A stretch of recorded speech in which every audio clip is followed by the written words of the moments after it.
Hallelujah. सभी को James की आपका स्वागत है प्रॉफिट गैब्रियल माइकल जी यूट्यूब चैनल में। आज एक मसीही संदेश को मैं आपके साथ शेयर करना चाहता हूँ। एक बाइबल का मैसेज, होमोसेक्सुअलिटी, स्त्री गमन की रीति, पुरुष गमन एक पाप। इस पाप के बारे में आज आपको मैं बताना चाहता हूँ। आज आपने बहुत देखा होगा दुनिया भर में होमोसेक्सुअलिटी यानी पुरुष गमन को लेकर, स्त्री गमन को लेकर बहुत सारी बातें चल रही हैं। इसका मतलब है कि जैसे एक लड़की है वो लड़की के साथ शादी कर सकती है, संबंध बना सकती है, और एक लड़का है वह लड़के के साथ संबंध बना सकता है और शादी कर सकता है, जिसको गवर्नमेंट ने भी लीगल कर दिया है। और बाइबल के अनुसार आज हम पढ़ेंगे जे एक पाप, और आइए इसके बारे में पूरी दुनिया को बताना कि जे एक पाप है जे ज़रूरी हो गया है, क्योंकि बहुत सारे लोग इसको सही मान रहे हैं, बहुत से पढ़े लिखे लोग भी इसको सही मान रहे हैं। आइए हम बाइबल से कुछ वर्सेस, कुछ आयतों को पढ़ेंगे जिससे पता चलेगा परमेश्वर ने हमें होमोसेक्सुअलिटी, स्त्री गमन या पुरुष गमन को मना किया हुआ है। हालेलुया।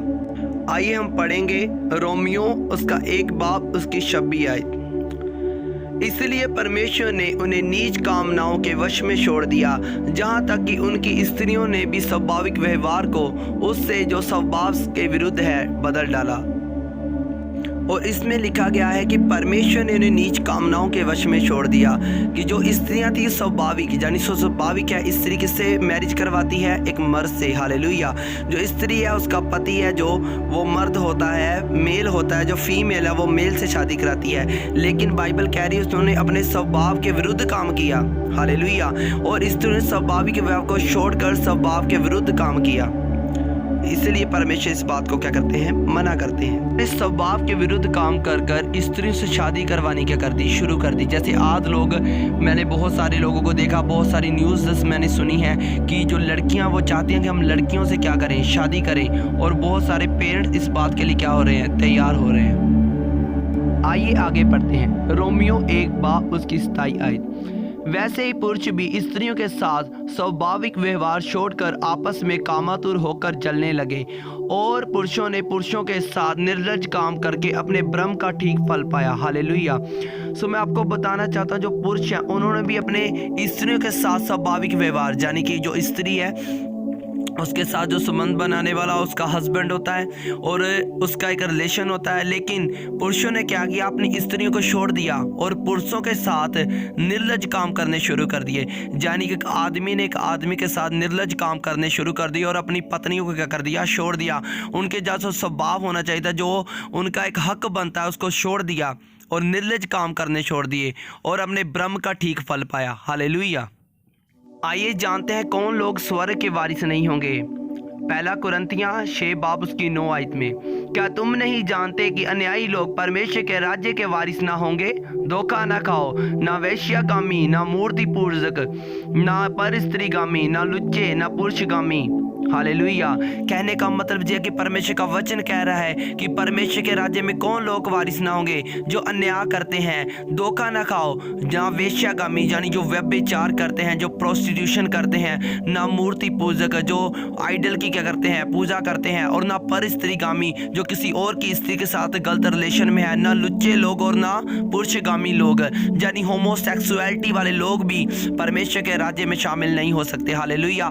तो आपको इन पापों से दूर रहना है। ये पाप परमेश्वर का वचन फिर से कह रहा है, परमेश्वर का वचन फिर से कह रहा है कि ना तो वैश्यागामी, ना मूर्ति पूजक, ना परस्त्रीगामी, ना लुच्चे, ना पुरुषगामी लोग। परस्त्रीगामी होता है जो अपनी पत्नी को छोड़कर किसी और के साथ रिलेशन में है, ना लुच्चे लोग, ना पुरुषगामी लोग, ना वैश्यागामी। बाइबल कह रही धोखा ना खाओ। आज बहुत सारे लोग धोखा में हैं, वो धोखा खा रहे हैं। वो सोचते हैं कि नहीं, ये बातें नहीं, स्वर्ग में जाने के लिए जिन बातों का ध्यान रखना जरूरी नहीं है। अगर ये पाप हमें है फिर भी हम स्वर्ग जा सकते हैं। लेकिन मैं आपको बताना चाहता हूँ, ये बातों को परमेश्वर मना कर रहा है। परमेश्वर कह रहा है कि ये धोखा ना खाओ, ये लोग स्वर्ग में वारिस नहीं होंगे, ये स्वर्ग में नहीं जाएंगे। तो इन बातों से आपको बचना है, और जो नहीं जानते उनको बताओ, आपके मोहल्ले में, आपके रिश्तेदारों में उनको बताओ ये एक चीज पाप है। हालेलुया। आइए एक और वचन को पढ़ते हैं। पहला तीमुथियुस 1 बाब उसकी 10 आयत से, व्यभिचारियों, पुरुषगामियों, मनुष्य के बेचने वालों, झूठों और झूठी शब्द खाने वालों और इनको छोड़कर खरे उपदेश के सब विरोधियों के लिए ठहराई गई है। हालेलुया। जो परमेश्वर का गुस्सा है, जो परमेश्वर की सजा है, वह व्यभिचारियों, पुरुषगामियों यानी होमोसेक्सुअलिटी के लिए, जो मेल के साथ क्या करता है, संबंध में है, रिलेशन में है, मनुष्य को बेचने वाले और झूठों के झूठी शब्द खाने, जो झूठी सौं खाते हैं, शब्द खाते हैं, और इनको छोड़कर जो खरे उपदेश के विरोधी हैं। अगर कोई पास्टर या कोई इंसान अगर खरा उपदेश कर रहा है, उसका विरोध करते हैं, अरे ये पास्टर गलत प्रचार कर रहा है। अगर कोई खरा उपदेश करता है कि आपको तौबा करनी है, ऐसे लोग स्वर्ग में नहीं जाएंगे। लोग कहेंगे नहीं, ऐसा नहीं होता, हम इसको नहीं मानते हैं। परमेश्वर कह रहा है कि जो खरे उपदेश के क्या हैं, खरे उपदेश के विरोधी हैं, वो भी स्वर्ग में नहीं जाएंगे। जो व्यभिचारी हैं, पुरुषगामी हैं, मनुष्य को बेचने वाले हैं, झूठी शब्द खाने वाले लोग हैं, वे स्वर्ग में नहीं जाएंगे। हालेलुया। तो आपको इन चीज़ों से क्या रहना है, सावधान रहना और बचे रहना है, क्योंकि इनको छोड़कर, बाइबल में लिखा फिर से, इनको छोड़कर खरे उपदेश के सब विरोधी, यानी कि अगर मैं आज ये वीडियो बना रहा हूँ तो बहुत से लोग इसका विरोध भी कर सकते हैं, लेकिन मैं आपको बताना चाहता हूँ खरे उपदेश के विरोधी भी क्या है, उनके लिए भी वो सज़ा ठहराई गई है। हालेलुया। तो आपको इन चीज़ों से सावधान रहना और बचे रहना है। आइए एक और आयत को पढ़ते हैं। लय व्यवस्था 18 बाब उसकी 22 आयत। स्त्री गमन की रीति, पुरुष गमन न करना वह तो घिनौना काम है। हालेलुया। क्योंकि बाइबल कहती है परमेश्वर घिनौने कामों से क्या करता है, नफरत करता है, उसको वो पसंद नहीं है। स्त्री गमन की रीति, पुरुष गमन, अगर एक फीमेल से मैरिज करवा रही है, मेल से मैरिज करवा रहा है, वो गलत है। परमेश्वर कहता है जो घिनौना काम है, ये परमेश्वर की नजर में क्या घिनौना काम, इससे बचे। घिनौने काम करके आप स्वर्ग में नहीं जा सकते। हालेलुया। आपको पवित्र रहना। बाइबल कहती है हमारा जो शरीर है वो परमेश्वर की देह है, और जैसे परमेश्वर पवित्र, आपकी देह भी क्या हो जाए, पवित्र हो जाए। हालेलुया।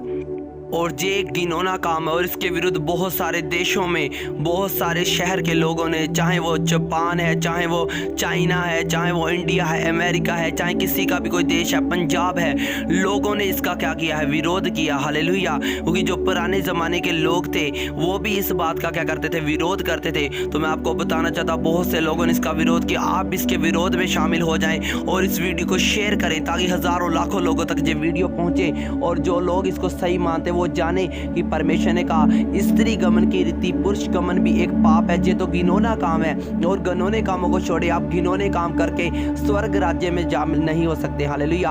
आप स्वर्गीय राज्य में शामिल नहीं हो सकते। आपको शामिल होने के लिए पवित्र रहना पड़ेगा, आपको मुकद्दस रहना पड़ेगा। परमेश्वर वैश्यगामी, पुरुषगामी, स्त्रीगामी, झूठ बोलने वाले, झूठी गवाही देने वाले लोगों को कभी भी स्वर्ग में एक्सेप्ट नहीं करेगा। हालेलुया। अगर मेरे भाई बहनों आप स्वर्ग में जाना चाहते हैं तो आइए मिलकर इस पाप को दुनिया से क्या करें, दूर करें, इसके विरुद्ध अपनी आवाज उठाएं, हम प्रीच करें, हम परमेश्वर के गोस्पेल को, परमेश्वर के वचन को क्या करें, प्रीच करें। हम बताएं कि ये पाप और इससे बचे रहें। हालेलुया। जैसे आप तस्वीरों में देख सकते हैं बहुत सारे शहर के लोग, देखो ये भी तो मसीही हैं, जिन लोगों ने क्या किया, उन्होंने इसके विरुद्ध आवाज उठाई है। आप भी इस आवाज को उठाएं और इस वीडियो को शेयर करें। परमेश्वर आपको बरकत दे। आमीन। अगर आपको आत्मा गवाही करे तो इस चैनल को सब्सक्राइब कर सकते हैं, इस वीडियो को शेयर कर सकते हैं। परमेश्वर आपको बरकत दे।